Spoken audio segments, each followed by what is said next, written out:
ya vitu vyote vipasavyo uzima na utauwa, kwa kumjua yeye aliyetuita kwa utukufu wake na wema wake mwenyewe.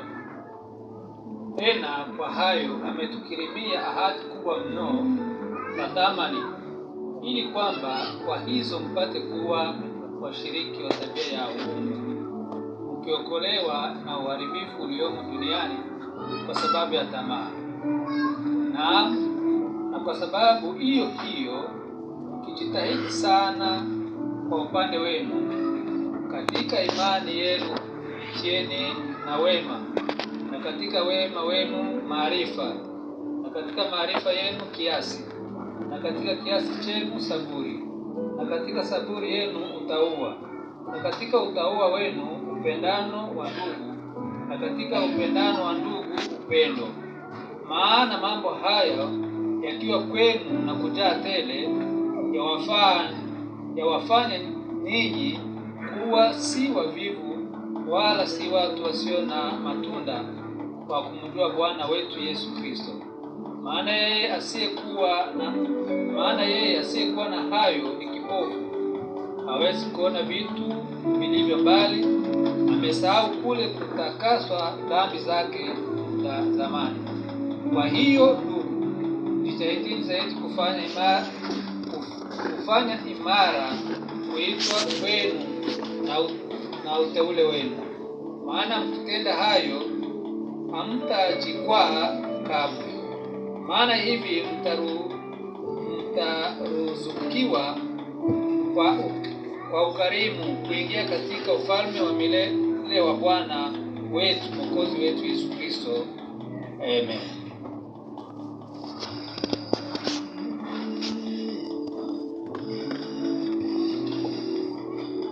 Jesus washed my sins away. He teaches me to watch and pray, and live with joy, sing every day. Happy day, when Jesus washed my sins away.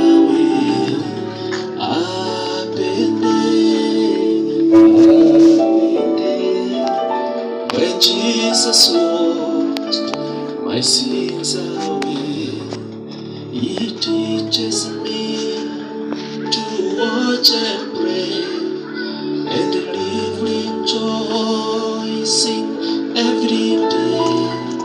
Happy day, when Jesus washed my sins away.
Tulisome. His divine power has given us everything we need for a godly life through our knowledge of Him who called us by His own glory and goodness. Through this, He has given us His own very great and precious promises, so that through them you may participate in the divine nature, having escaped the corruption from the world caused by the evil desires. For this very reason, make every effort to add to your faith goodness, and to goodness knowledge, and to knowledge self-control, and to self-control perseverance, and to perseverance godliness, and to godliness mutual affection, and to mutual affection love. For if you possess these qualities in increasing measure, they will keep you from being ineffective and unproductive in your knowledge of our Lord Jesus Christ. But whoever does not have them is nearsighted and blind, forgetting that they have been cleansed from their past sins. Therefore, my brothers and sisters, make every effort to confirm your calling and election. For if you do these things, you will never stumble, and you will receive a rich welcome into the eternal kingdom of our Lord and Savior, Jesus Christ. Amen. Okay, wacha nikusomea verse liko hapa, inaitwa Living Bible. Nikusomee laini ya 5 kwanza.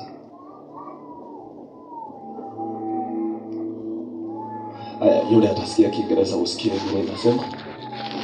But to obtain this gift, you need more than faith. Umesikia vile nimesema? But to obtain this gift. Now, gift gani? Hizo zote amenena hapo juu. So anasema, for you to obtain this gift, you need more than faith. Then anasema, you must also work hard to be good. And even that is not enough. For then, you must learn to know God better and discover what He wants you to do. Next, learn to put aside your own desires so that you become patient and godly. Gladly letting God have His way with you. This will make possible the next step, which is for you to enjoy other people and to like them. And finally, you grow to love them deeply. The more you go on this way, the more you will grow strong spiritually and become fruitful and useful to our Lord Jesus Christ. But anyone who fails to go after these ambitions to faith is blind indeed, or at least very short-sighted, and has forgotten that God delivered him from the whole life of sin, so that now he can live a strong and good life for the Lord. So, dear brothers, work hard to prove that you really are among those God has called and chosen, and then you will never stumble or fall away. And God will open wide the gates of heaven for you to enter into the eternal kingdom of our Lord and Savior, Jesus Christ. Bwana Yesu asifiwe. Glory be to Jesus. Anasema ili uweze kupata vipawa hizo, those gift, utahitaji saindi ya imani. Hai? Utahitaji saindi ile ya kusema nimeokoka. Utahitaji saindi.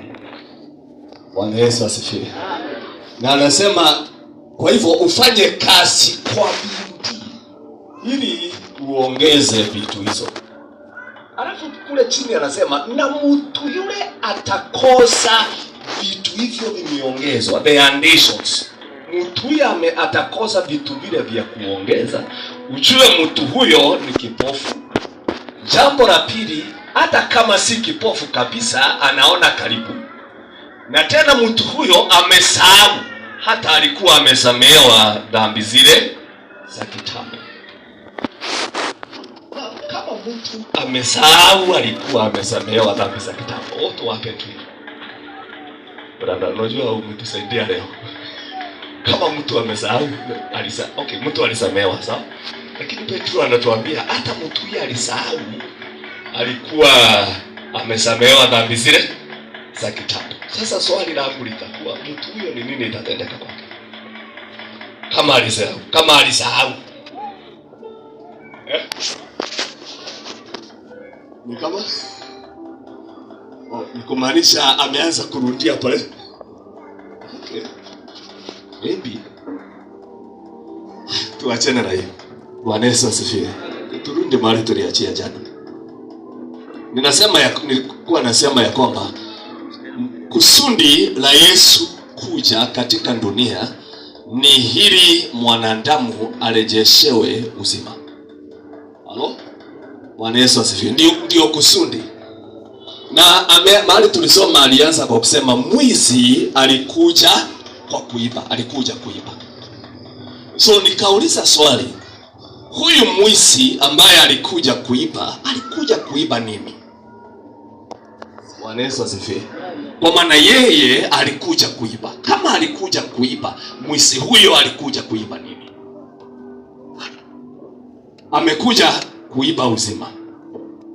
Naye Yesu ameletwa ili aweze kufikishia mwanadamu uzima. Kumaanisha kama uzima ndicho shetani anatazama na uzima huo ndicho Mungu anatazama, kumaanisha uzima ni kitu cha muhimu katika maisha ya mwanadamu. Hai? Bwana Yesu asifiwe. Kama mwizi huyu ambaye anaambiwa amekuja kuiba, kile macho yake ulenga kila wakati ni uzima. Na Yesu kile kilimuleta yeye mwenyewe, alisema nami nalikuja ili muwe na uzima na muwe nayo tele. Kumaanisha muwe naye kimejaa. So kama yeye kile kimemuleta ni uzima, na kile naye mwizi alikuja mbele, kwa maana anasema mwizi ndiye alinitangulia. Mwizi ndiye alikuja mbele. So kumaanisha kama mwizi kile kilimuleta aliangalia uzima, na kile Yesu ameangalia naye ni uzima huo. Kumaanisha uzima kwa mwanadamu ni kitu cha muhimu, ya kwamba the entire spiritual deity, ufalme wote wa rohoni, iwe ni ufalme wa giza, iwe ni ufalme wa nuru, wote utazama uzima kwa mwanadamu. Bwana Yesu asifiwe. Kumaanisha uzima basi si kitu tu. Hai? Jambo la pili nikasema, anaposema juu ya uzima hapa, haneni juu ya uzima wa milele. Ile tunasema tutapewa uzima wa milele. Nikasema uzima uko na sehemu tatu. Sehemu ya kwanza ya uzima ni uhai wa uzima. Na kila mtu ako na uhai. As long as huja kufa si uko hai. Kwa hivyo level ya kwanza ya uzima ni uhai. Level ya pili ya uzima na nilimuleta Yesu ni mtiririko wa uzima. The flow of life. Mtiririko wa uzima ndani ya mtu. Level ya tatu ya uzima ndio uzima wa milele. Bwana Yesu asifiwe.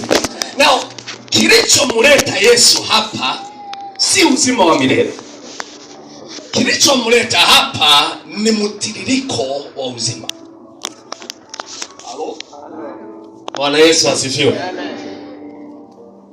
Na yeye kwa maana wakati Adamu aliumbwa, alipowekwa katika shamba la Eden, kitu kimoja ambacho kilikuwa kinafanya kazi naye ni uzima huo. Bwana Yesu asifiwe. Na ili uzima huo uko juu yake, lazima Adamu amekuwa amevaa vazi la mbinguni. Bwana Yesu asifiwe. Sikiza tena. Adamu ndiye alipewa uzima, ndiye aligawiwa uzima huyo akiwa wa kwanza. Lakini ili Adamu aweze kuwa na uzima huo, lazima maintain vazi lile alipewa. Kumbuka Biblia inasema hawakuwa wamevaa vazi lolote, lakini hawakuwa uchi. Hawakuwa na vazi lakini hawakuwa uchi. Kumaanisha walikuwa na vazi lakini hawakuwa na vazi hili tuko nalo. Vazi lile walikuwa wamepewa ni vazi la kifarume, vazi la mbinguni. Glory be to Jesus. So ili aweze kufanya vile Mungu angetaka, kitu cha kwanza lazima vazi hilo lingekuwa juu yake. So shetani alipoingia, kwa maana kusudi lake ni uzima uondoke, kwa hivyo alikuwa anajua ili uzima huu uweze kuondoka lazima Adam avuliwe vazi alile nalo. Kumaanisha wakati alipotenda dhambi, kitu cha kwanza kilitendeka ni vazi hilo. Bwana Yesu asifiwe. Vazi hilo lilipoondoka, uzima ukamwacha. Kwa hivyo mtu yule akawa mtu wa kawaida asiye na uzima wa Mungu katika dunia.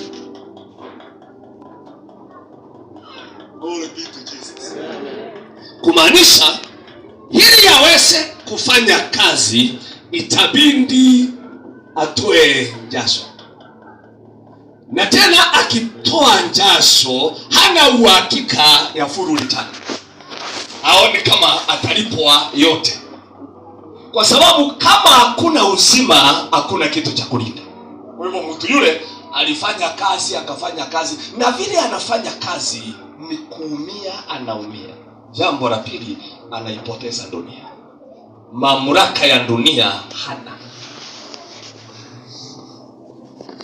Wewe umeshauliza ni ajabu aje ati huyu mzee rafiki yangu leo tuko sawa, lakini tukisikia kesho asubuhi tunaambiwa tumelazwa Kenyatta Hospital, tunauliza yule mzee tumeshinda na alikuwa sawa sawa. Huyu mnyama alitokea usiku ili mzee apelekwe hospitali na kupiga ripoti, ni nani? Huyu mzee huyo mtu alikuja vipi? Kwa maana mwanadamu alipoteza mamlaka ya ulimwengu. Kwa hivyo kile kitendeka kwake hakistahili kumuuliza ruhusa. Lakini mbele ya Adam kutenda dhambi, hakuna kitu kingetendeka kabla hajasema. Kwa maana yeye ndiye alikuwa mwenye mamlaka ya ulimwengu. Na as long as uzima ule ulikuwa kwake, hakuna hata mnyama angemkua. Aliishi pamoja na simba. Na akisimama aambie wewe simba sikia, elekea pande ile. Simba inasema yes, inaenda. Bwana Yesu asifiwe. As long as uzima huu ulikuwa, yeye hakuwa na shida ya kusumbuka duniani atukulimia vitu, kwa maana hakukuwa na miba. Kwa hivyo yeye katika maisha yake haja experience uchungu.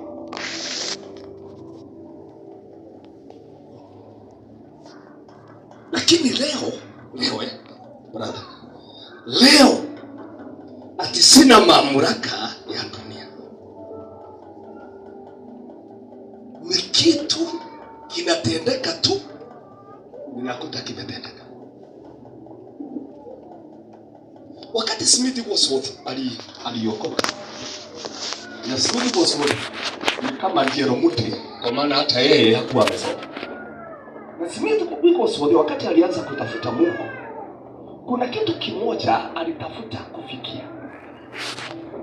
Alisema nilitafuta kufikia mamlaka ya mwanadamu katika dunia, kiwango ya kwamba sistahili kufa mpaka niamue ni wakati wa kufa. Singine Paulo anasema sisi tuliye ndani ya Kristo, sisi hatukufi, sisi ulala. Alafu anasema mtu yoyote ulala halali wakati wowote. analala wakati anataka kula. Kumaanisha mtu aaminie Mungu hastahili kufa kama mbwa. Anastahili kujua atakufa kesho. Na aache ameambia watu wake akiwa mzima, haita watu wake walie ng'ambo. Ajue mwezi moja mbele, haita walie ng'ambo. Awaambie mjue, mkuje kwa maana nataka kuongea na nyinyi. Akija awaambie mjue niko na mwezi moja. Na siku zangu ni kwenda sinaenda. Kwa hivyo mjipange na msirundi ng'ambo ili msije kutumia karamaku. Wewe mnakaa hapa kwa maana nitaenda wakati wote. Hivyo ndivyo Paulo alifanya. Kabla haja kufa alimuita Timotheo. Akamwambia Timotheo, mwanangu. Hakuwa mgonjwa, alikuwa mzima. Anawaambia mwanangu, nimepigana vita vya roho na nimeweza. Na nimekimbia mbio iliyowekwa mbele yangu na nimeweka imani. Akamwambia Timotheo, nimetazama mbingu nikaona taji langu linangoja, na si langu tu bali na wengi waliomwamini Yesu. Akamwambia, sikia, mimi leo mwili wangu unapelekwa kichinjio, kwa maana lazima itolewe kama kafara. Akamwambia Timotheo, usije ukaonea haya injili ya Yesu Kristo. Si mgonjwa ati aseme hivyo ninasikia nitakufa. Nikumwambia, namwambia Timotheo, nina uhakika vita nimepiga, mbio nimekimbia na nimesikia nimefika mwisho, na imani niko nayo nimeshikilia, lakini siku zangu za dunia haziko, zimeisha. So akienda kukutana na mfalme Nero, akikutana kwa barabara, Nero anamwambia Paulo, nimekutafuta usiku na mchana. Paulo anamwambia, nilikuwa na ngoja siku hii.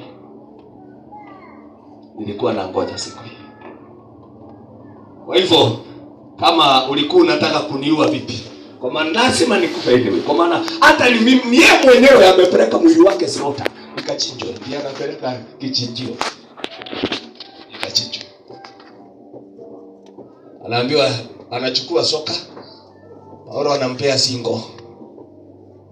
Nero anaigonga, anaikata na soka.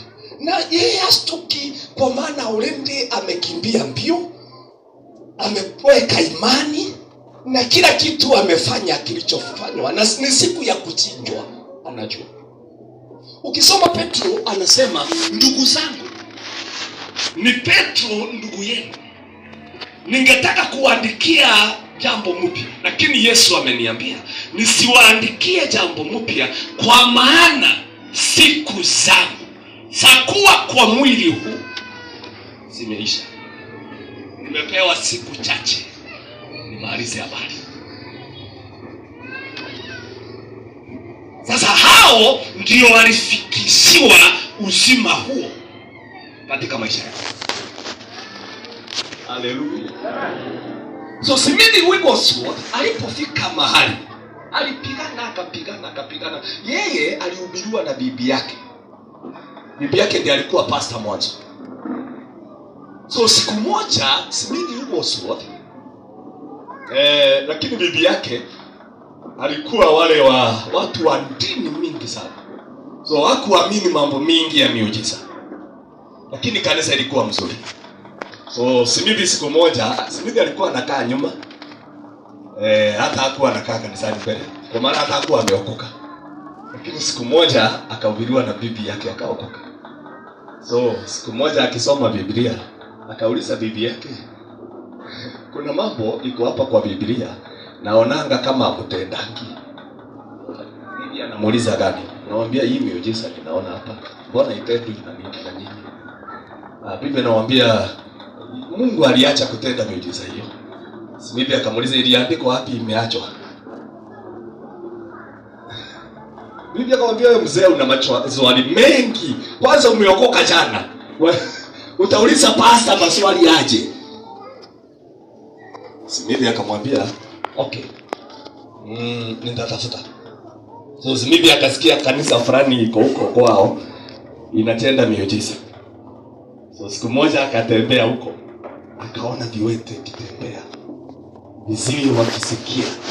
Karudi akaambia Biblia, si nimeona kanisa ati viwete wanatembea.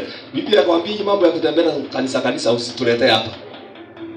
Smith siku nyingine akaja akachukua watu wachache wa kanisa, akaenda nao, wakaenda wakaona, wakarudi. Biblia anakuja anambia hata kanisa umeanza kuiondoa Smith akamwambia madam, ngoja nikuchukue wewe, hata wewe ni bibi yako, twende siku moja uone vile mambo haya inatendwa.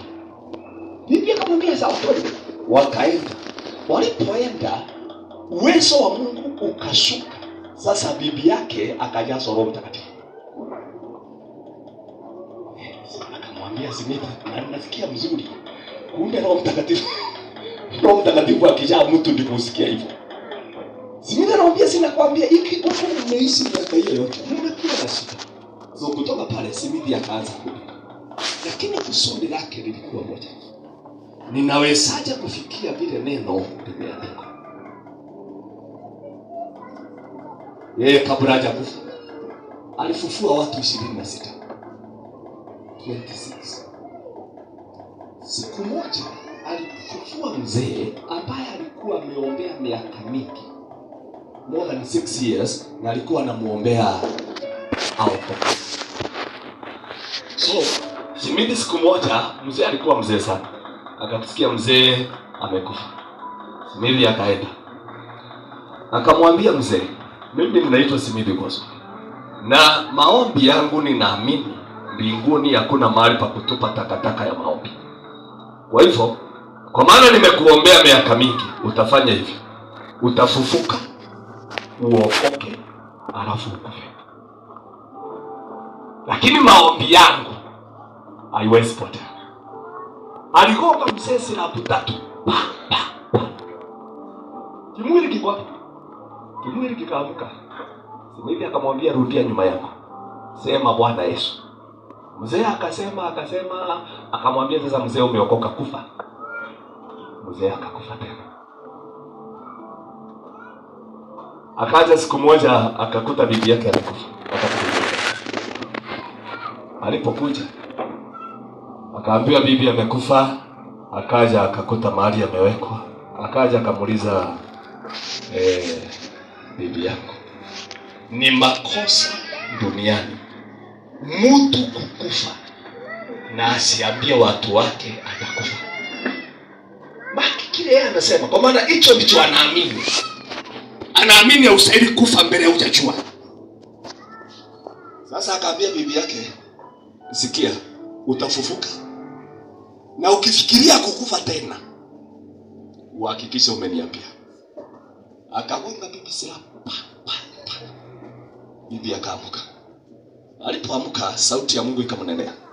Akamwambia Smith, wakati wa bibi yako umeisha duniani, na ni mimi nimemchukua.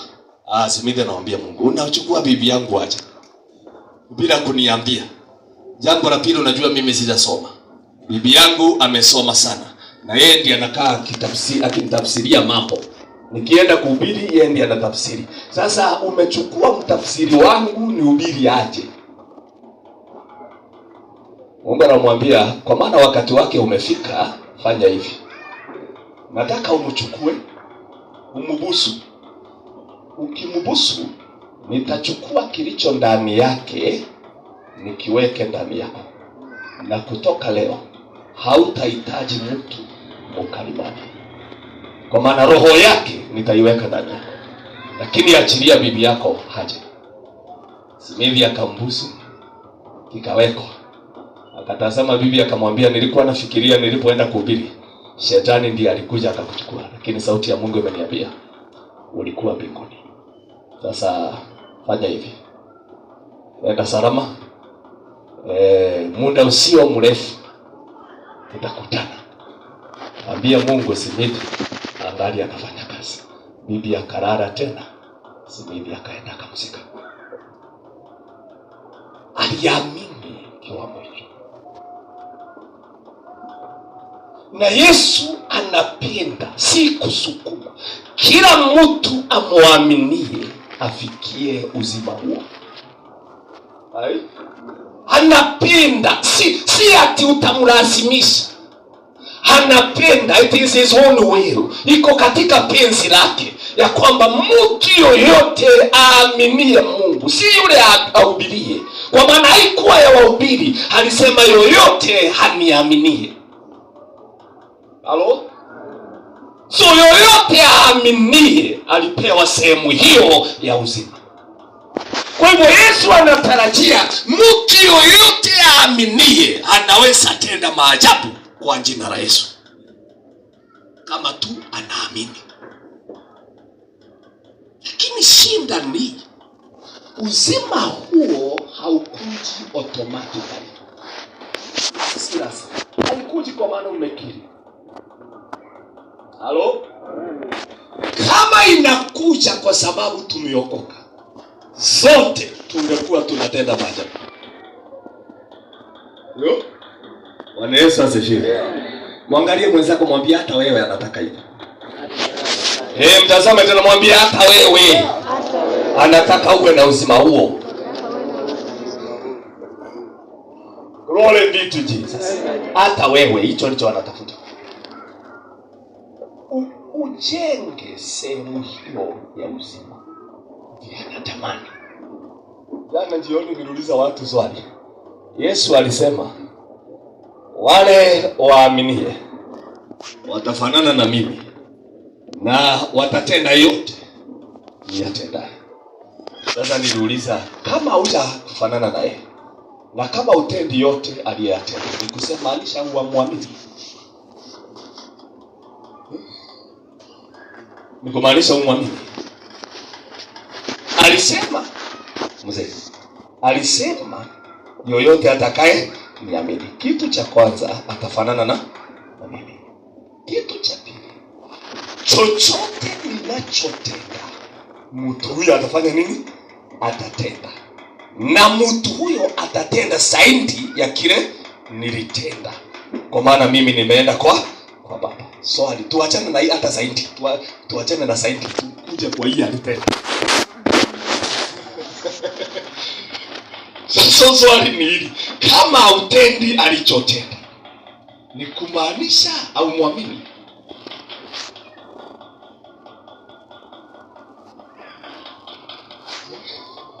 Halo?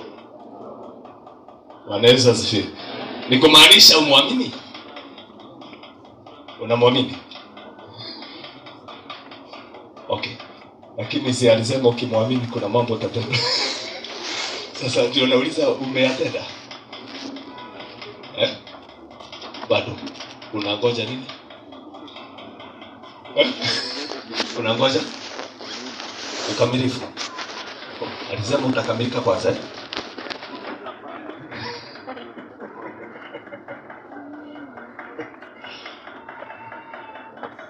Wanaweza sifi.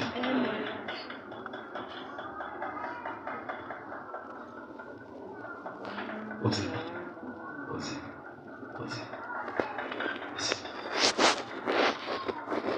Anatamani uibebe uzima. Uzima huo ukipita naye, mahali vitu vinakufa, ukipita vinaanza kuishi. Ukifikia uzima hiyo, ndio utatimiza neno aliyosema, chochote utawekelea mkono kitanawiri. Si mkono huu kufanya kinawiri, ni uzima ulio ndani.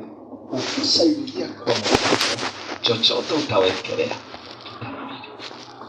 Paulo, uzima huo ulianza kufanya kazi ndani yake, mpaka ya kwamba hata nyama zake za mwili zilikuwa na uzima huu, kiwango ya kwamba akivaa koti, atoe koti hiyo aweke hapo, mtu mwenda wazimu haje havai, wazimu wake unakwisha. Sasa walikuwa watu wale walikuwa na time Paulo akiingia na ametoa koti ameweka mahali.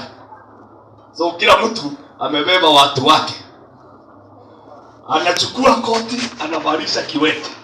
Kiwete miguu inatoka, anarudisha koti. Mwingine anakuja, anachukua koti, anavalisha kiziwi. Kiziwi kinasikia, naye anaenda. Kwa maana hata vazi lake akishavaa hivi litapata chemichemi ya uzima. Bwana Yesu asifiwe. Haleluya.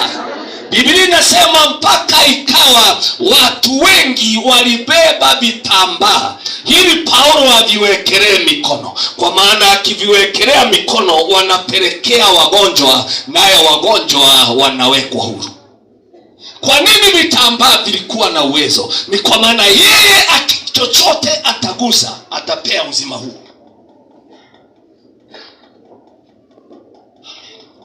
Wachana na Paulo.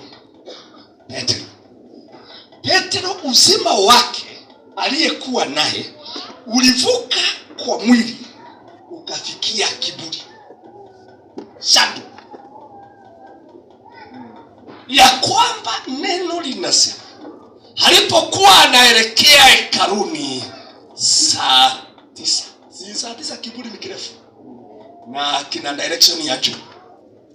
Sasa anasema watu walikuwa wanaweka watu kwa barabara walio na magonjwa tofauti tofauti, ili Petro akipita waguswe na kiburi chake. Kwa maana yoyote ataguswa na kiburi hicho hataamka.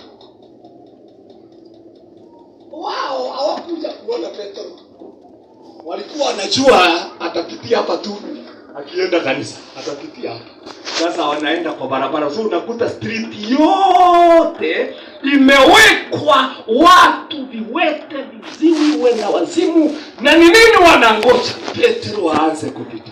Yeye ana shughuli na mtu, anaelekea hekaluni. Lakini yoyote ataguswa na kiburi chake ataamuka akiwa mzima. Bwana Yesu asifiwe. Sasa wale matendo haya yako wapi? Mimi kwa sababu alienda siku moja kuhubiri mahali. Alipoenda akaenda kwa nyumba moja kama vile ninalala kwa bishop. Akawekwa nyumba. Wazungu unajuanga wakati mwingine wakuanga na mambo. Unakuta bwana ako kwa room yake na mzee naye ako kwa room yake. Kila mtu ana chumba chake.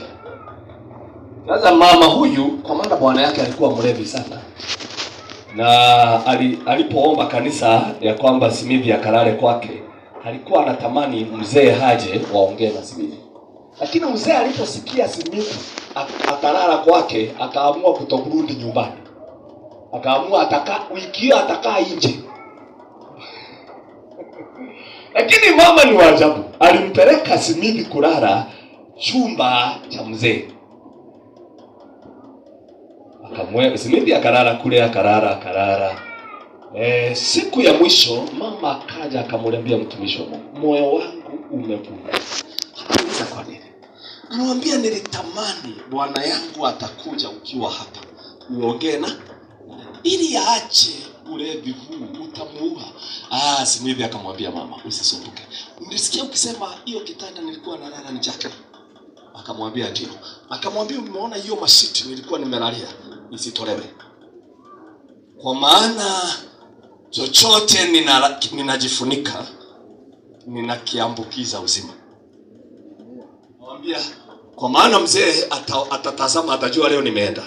Akikuja atakuja na uhakikishe amelala kwa chumba chake. Alale hapo na alalie mashiti hayo nilikuwa nimelalia. Simithi akaenda. Mzee akaja usiku. Ana kelele. Anasema mlikuwa mmeleta mtumishi wa Mungu katika mahali hapa ili niokoke, nimekataa. Nilisema hakuna mtu atanibebea moyo wangu, mimi ninatafa. Okay, mama hakuongea. Mzee akaenda akalala. Usiku katikati akasikia mzee amepiga nduru. Mama akaenda. Akamuuliza nini mzee? Anamwambia kuna kitu hapa. Hapa iko kitu. Anamuuliza kitu gani? Ananiambia kuna sauti inaniambia niokoke. na siwezi kaa bila kuokoka. Nikikataa kuokoka itaniua. Naomba uniombee. Mama akamuombea. Hiyo ndiyo ilikuwa siku ya mwisho ya mzee ule kulewa.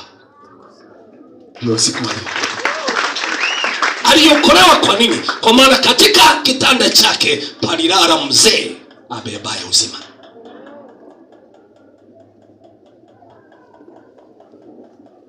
Bwana Yesu asifiwe. Pake palifika, nyumba yake ilifika mtu ambaye si mtu tu na si neno tu anahubiri. Ameweza kupewa sehemu ya uzima na sehemu hiyo imefurika. Kumbuka Yesu alisema uwe nayo na ikiwezekana uwe tele, uwe nayo ikiwa imefurika. Dakika hiyo inafurika ndio inagusa mpaka nyama. Ya kwamba hata nguo ile umevaa ikigusa mtu.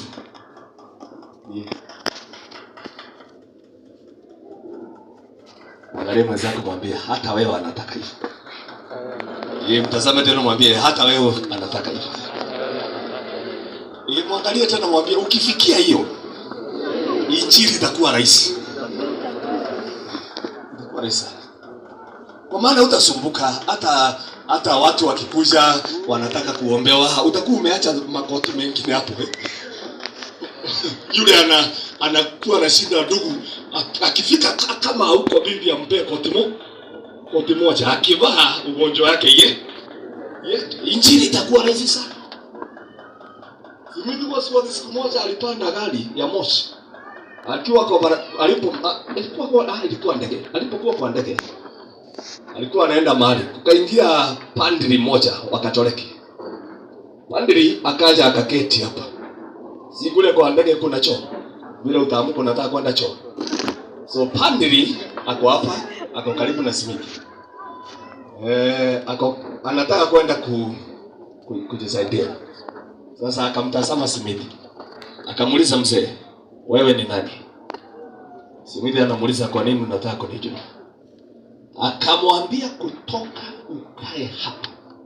Nasikia sauti ikiniambia mimi ni mwenye dhambi. Wewe ni nani uhukumu dhambi zako? Simiti anamuuliza mzee, kama nina hukumu dhambi zako, utabidi ukiri dhambi zako ili uweze kuokoka. Mzee anamwambia, unajua jambo la kwanza siwezi kwenda kujisaidia kwa maana itabidi nipitie hapa.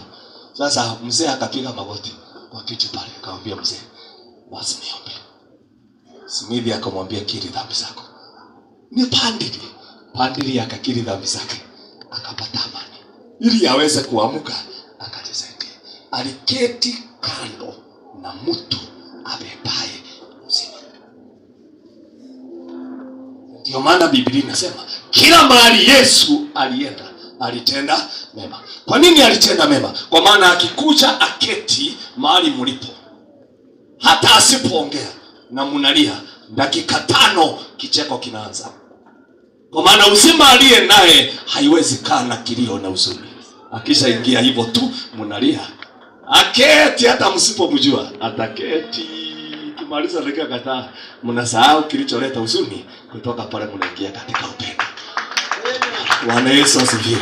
Kwa maana kwake amebeba uzima na kuketi tu mahali ataketi na uzima. Na alitamani wewe na mimi tuwe hivyo. Ili ukifika kwa walio na huzuni, ukiketi mahali pale, lisali moja wanapata tumaini. Kwa maana kuketi kwako hapo kumebeba tumaini. Lakini sisi ukifika unaanza kuhuzunika na wao. Wanakuambukiza huzuni badala ya wewe uambukize tumaini.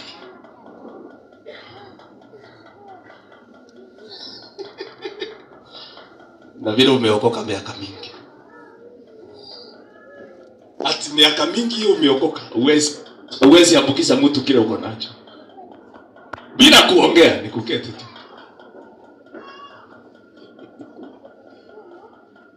Bwana Yesu asifiwe. Sibibi siku moja alienda akabebwa na mtu mmoja na gari. Wakao polini. Ni mbali, kufika mjini ni mbali. Gari ikaisha mafuta. Sasa wanatafuta vile wanaweza kutuma mtu atafute mafuta. Mzee Simithi anasuka, anaangalia mzee, anamuuliza mzee, uko na mtungi wa kuteka kitu mafuta? Anamwambia niko naye hapo pale. Anamwambia chukua mtungi huo, teremka kwa mto pale. Nenda ushote maji ikiwa imejaa. Mzee akaenda akasota maji imejaa, akamwambia weka kwa mahali unawekeanga petroli. Weka maji. Mzee akamuuliza mzee, niweke maji? Anamwambia mzee weka. Akaweka. Akamwambia ndio gurumisha gari. Akagurumisha. Gari ilienda mpaka wakatokea. Mzee akamuuliza mzee, akamwambia kwani si ulisikia Yesu alibadilisha maji ikawa divai? Kwani kuna kitu alifanya? Hata kuna mwambi aliomba. Aliambia watu wale endeni muweke nini? Maji kwa mitungi. Ulisikia hiyo?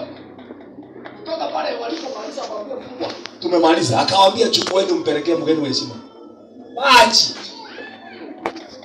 Anamwambia Yesu hivyo alifanya, alitupea pia sisi kufanya.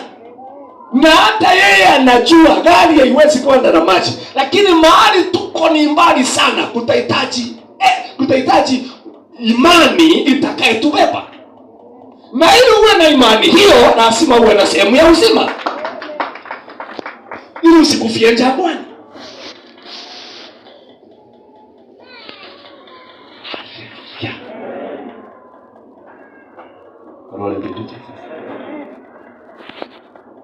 Mwangalie mwenzako, mwambie hata wewe alikupea sehemu vile utumii ama uifanyie kazi. So unateseka na dawa iko nawe. Kwa nini tuliamini? Kuna haja gani ya kumwamini kama tutalia kama wasioamini?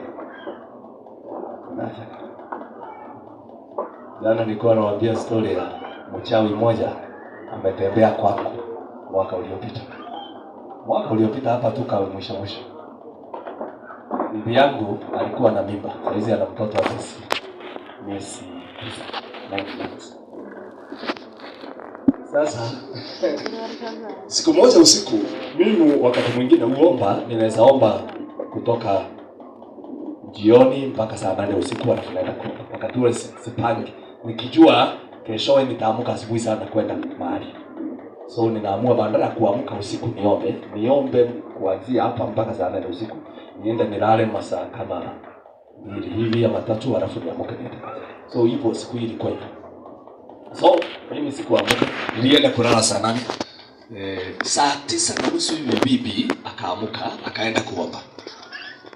Alafu kulikuwa na mtu mwingine mhubiri, alikuwa ni wa Nairobi hapa, alikuwa amelala kwangu, mwanamke. Asubuhi nilipoamka bibi akaniambia nilipoamka kuomba, nilisikia watu pale kwa lango, kwa gate. Nikamuuliza, ulijuaje ni watu? Akaniambia vile gate iligonganishwa ilikaa kama mtu ameteleza akagonga kichwa. Akaniambia nikasikia uoga, mimi nikarudi kulala. Huyo mwingine mwanamke naye akaamka. Bibi alikuwa ameniambia hiyo kwa chumba kwa kitanda. Sasa nilipoamka huyu tukikunywa chai, huyu mhubiri mwingine akaniambia pastor, masaa ya saa 9 niliamka nikaja hapa table kuomba.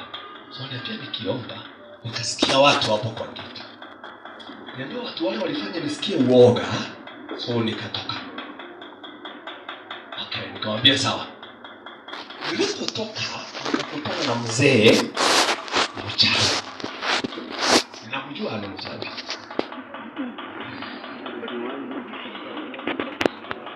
Akanisalimia. Ananijua, nilienda kuhubiri majishi moja. Sasa alionana na yeye uso kwa uso kwa majishi haya.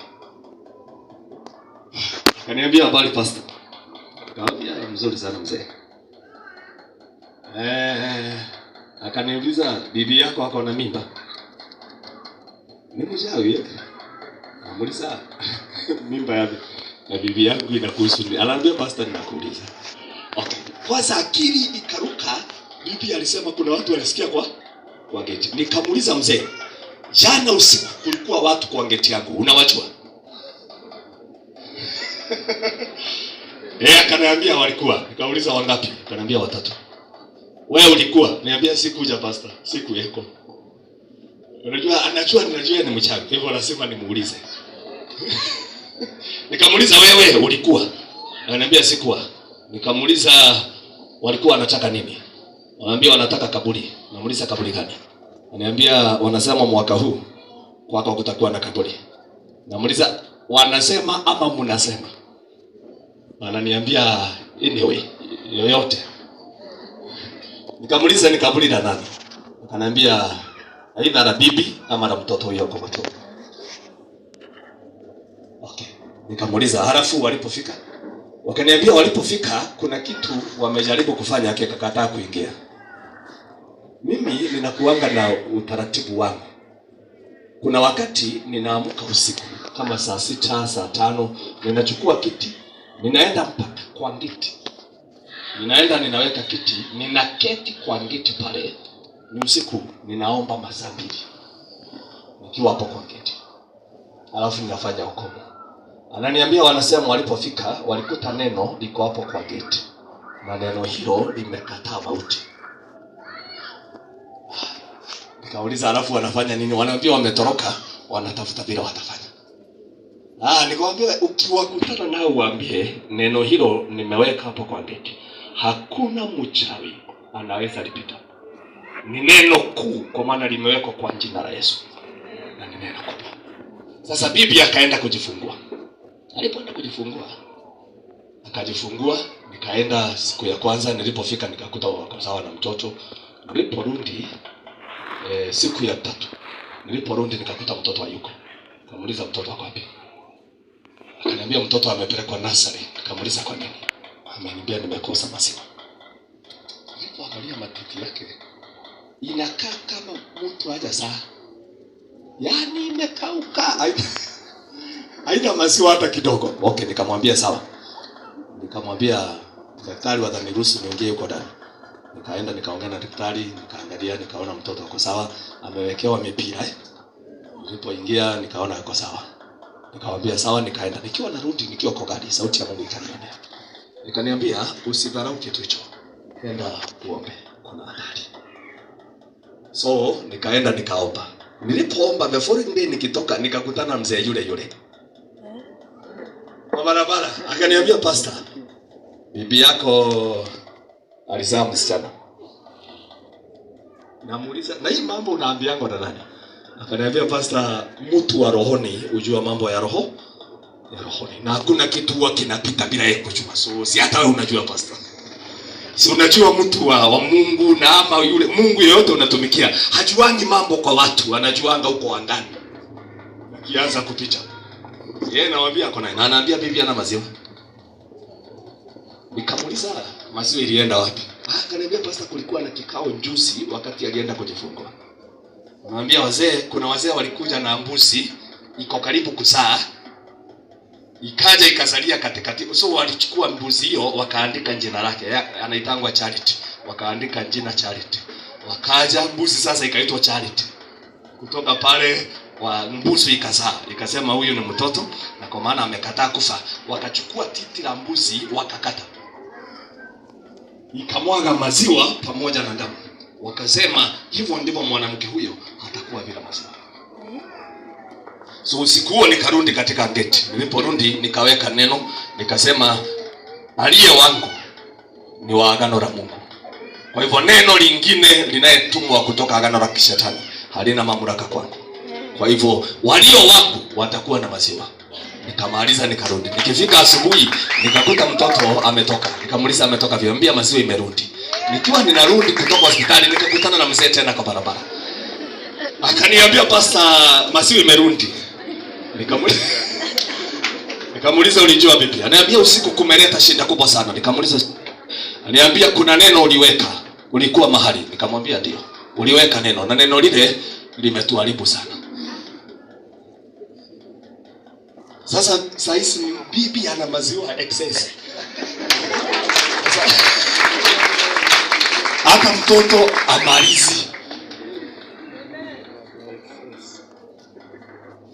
Amen. Kuna Mungu, lakini anatamani kila mtu amwaminie hawe na sehemu ya uzima. Hawe na sehemu ya uzima.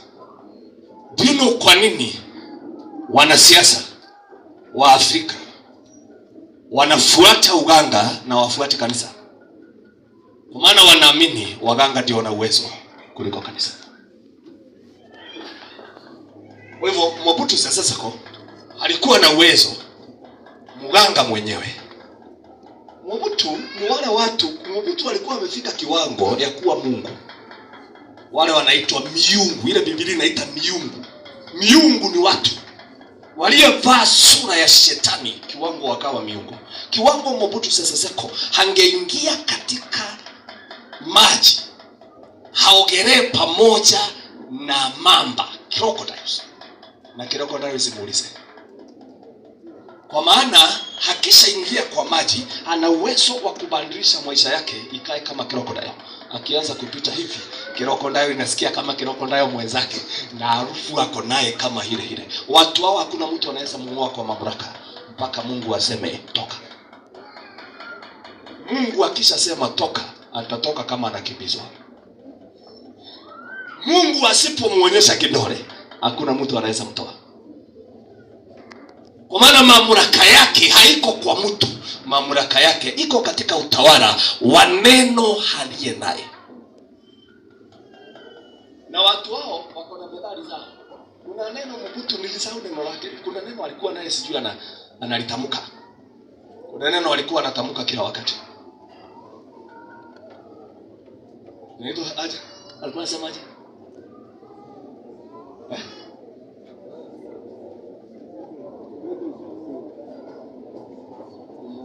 Ati?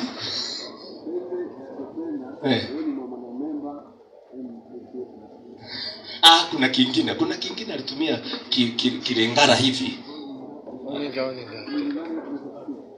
Good.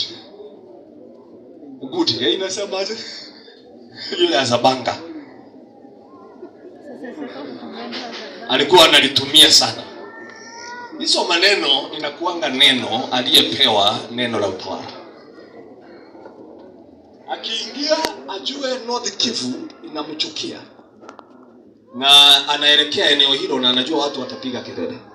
Akiingia achuke kwa ndege, ainue mkono wake hivi, watu wote watamshangilia. Na hata yule alikuwa anamchukia, wale walikuwa wanasema Mobutu hata kanyanga hapa, akifika inue mkono wake hivi, watu wote wanaamuka na shangwe. Sasa mkitoka ndio mnauliza atatushangilia Mobutu wapi? Na bila hata hatukuwa tunataka kumsikia. Kwa maana yeye ajapo anakuja na uwezo wa uzima, lakini uzima uliye mauti. Uzima usio uzima, lakini uzima ulio mauti. Kwa hivyo akishaingia uzima huo ndiye atahakikisha umefunika kila mtu. Kwa hivyo hakuna mtu atanena kinyume chake. Hivyo ndivyo viongozi wote wa Afrika walitawala. Hivyo ndivyo walikuwa.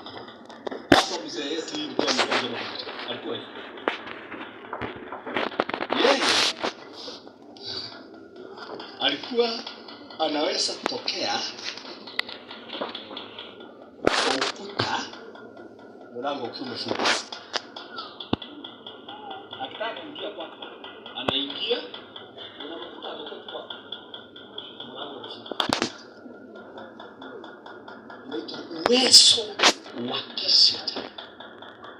Alikuwa mtu watu wanasema watu wengi kwa sababu ya kafara sana. Sile zinazidi kuendelea kutolewa. Yeye alikuwa anajua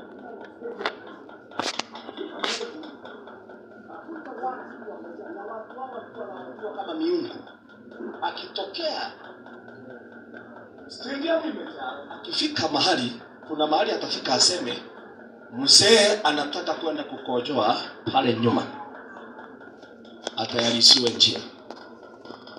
Askari wanachukua bunduki, atashuti watu wote aliye hapa, atashuti mpaka wote wanakufa kutoka pale mzee anatokea ati anaenda kukojoa pale nyuma. Na watu wa kwetu walikuwa wanajua ukienda mkutano wa mzee huyo si lazima urudi, kwa maana ukiwa mahali ameelekeza kidogo aseme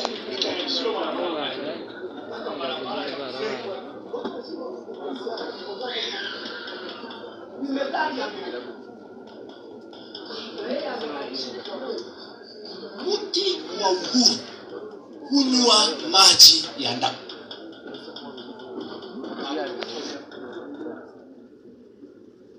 Mti wa uhuru haukunywangi maji ya mto, maji yake ni ya damu. Hivyo ni kukwambia ili uhuru tuendelee kusherehekea, lazima kuendelee kufa watu, kwa maana lazima damu ya mti ionekane.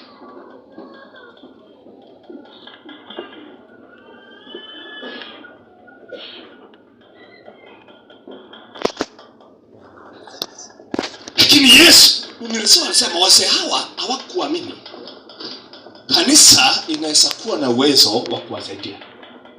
Kwa hivyo waliamini uganga ndio uko na uwezo. Kwa maana yeye kile anatafuta si kuombewa. Kile anatafuta ni mtu aliye na neno. Chochote atasema kinakaa exactly hivyo alisema. Sura anamwambia acha tukakuombe.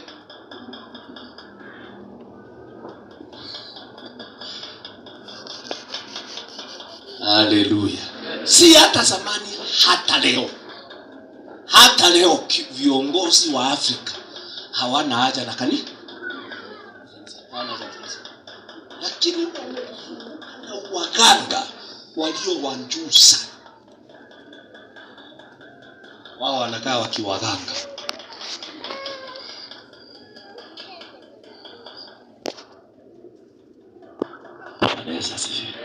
Lakini wakati unafika, kizazi chetu lazima tuwe na uzima. Anaweza asifiwe. Lazima tuwe na uzima.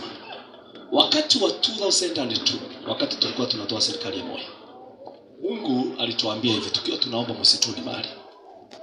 Alituambia ninataka kugeuza utaratibu wa utawala.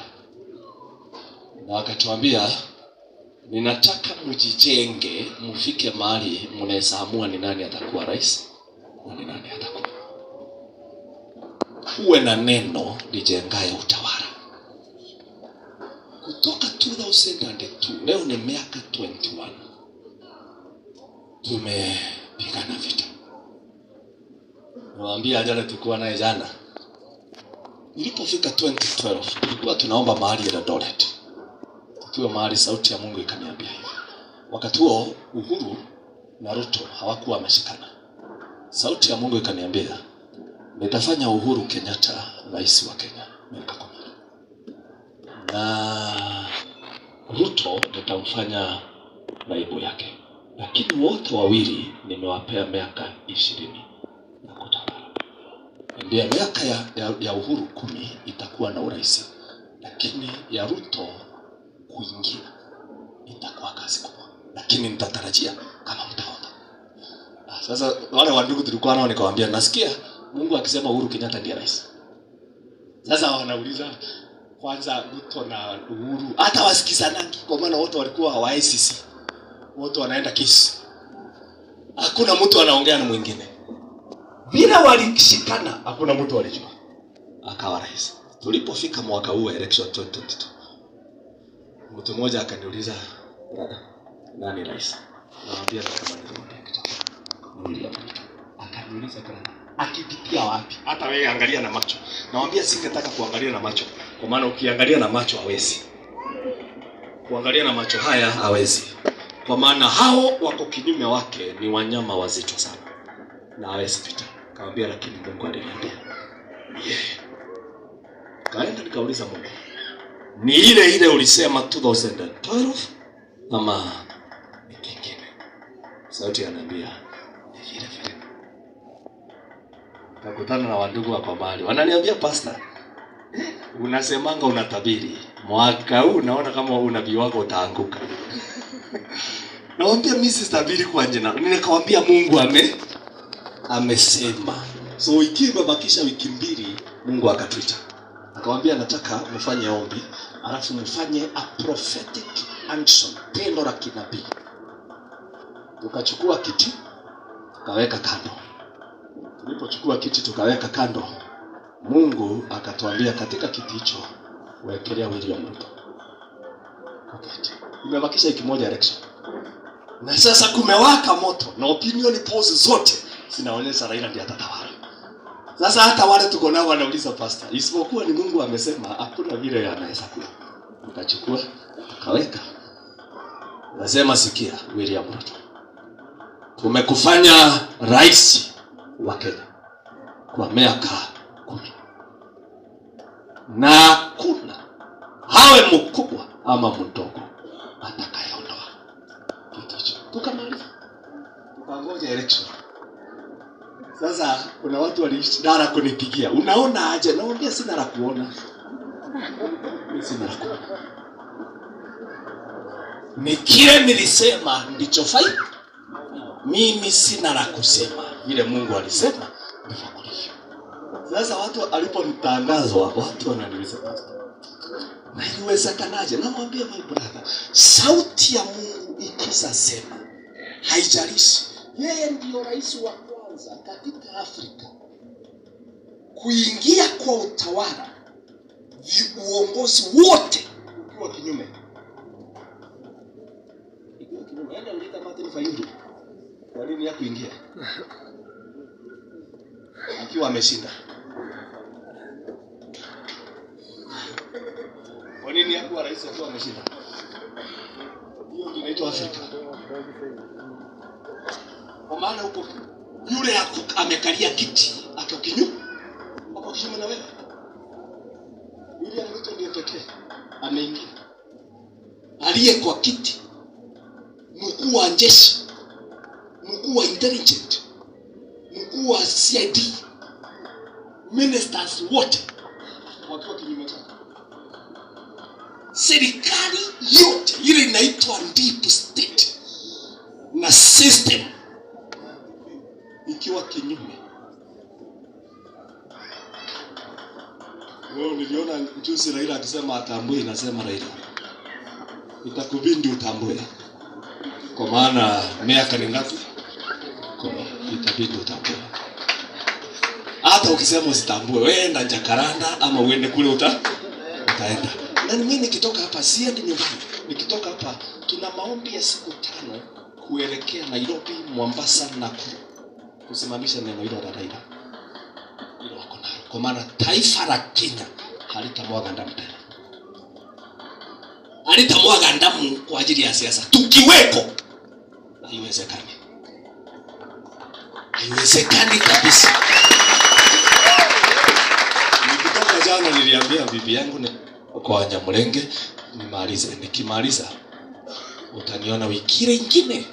Kwa maana lazima tuwe na wiki 2 za kuhakikisha huyu mtu amebeba neno la kutamka litakayejenga laana na kuleta vita kwa Kenya, ataenda nalo. Lakini Kenya haipigani. Amen. Tukiweko haipigani. Kwa nini? Yesu alitupea uzima na lazima tufanyishe uzima huo kazi katika nchi yetu. Something must happen. Glory be to Jesus. Sasa usiogope ati Raila ako Jakaranda ati atafanya maandamano. Usiogope. Ikimalizika wiki moja maandamano itakuwa imekufa kama moto umegongwa na maji.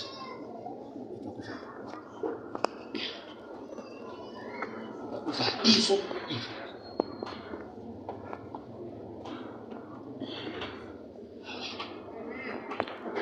Mimi ninaamini Mungu sana. imani yangu kwa Mungu haipingizikaki. Ninaamini Mungu ana uwezo kabisa. Sorry. Hata sawa.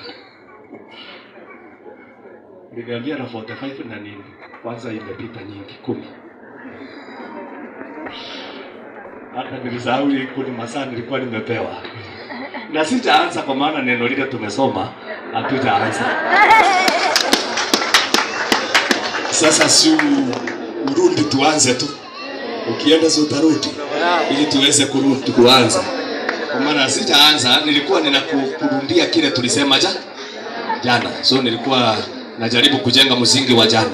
So kutoka pale nikupee vile uzima huo ujengwa katika maisha ya mwanadamu. Bwana Yesu asifiwe. Lazima wokovu uwe na maana, na maana yake ionekane duniani. Halo? Bwana Yesu asifiwe. Lazima ukiokoka, wokovu wako, matunda yake yaonekane duniani. Lazima. Niwaambia nilienda Kitale siku moja. Tulikuwa tunaongea na ndugu mmoja hapo. Nilikuwa naenda kuhubiri. So ndugu mmoja akaniuliza, "Pastor, unaona kama ni nani atakuwa rais?" Nikamwambia ni Ruto. Yeye akaniambia iwezekani. Nikamwambia si umeniuliza. Sasa kulikuwa na watu wa bonda hapa, nilikuwa nataka wanibebe, wanipeleke mahali, wakatakataa kunibeba. Nikauliza sasa kuna nikataa kunibeba kwa maana mimi sisema ni Raila. Anaambia ni baba. Anaambia anakuanga baba yako, si yangu. Baba yangu ni Mungu. Mimi sina baba wote. Walikataa kunibeba kule. Nikawaambia wewe usinibebe, nitaenda na miguu. Lakini huku ujue hivi. Siku ile kura zitatangazwa. Utajua. Nilikwambia. Nilikwambia. Akaniambia pastor, mtu akiwa na rais ameketi, ako na mkuu wa majeshi, ako na mkuu wa intelligence, ako na DCI, na minister wote, na wako na pesa zote, alafu niambie hawezi tawala. Nikamwambia naye mtu aliye na Mungu anapita vitu hivyo yote. Utangoja utaona. Mungu alijenga condition ya Thomas. Condition hiyo haionekani. Kwa maana kuna kama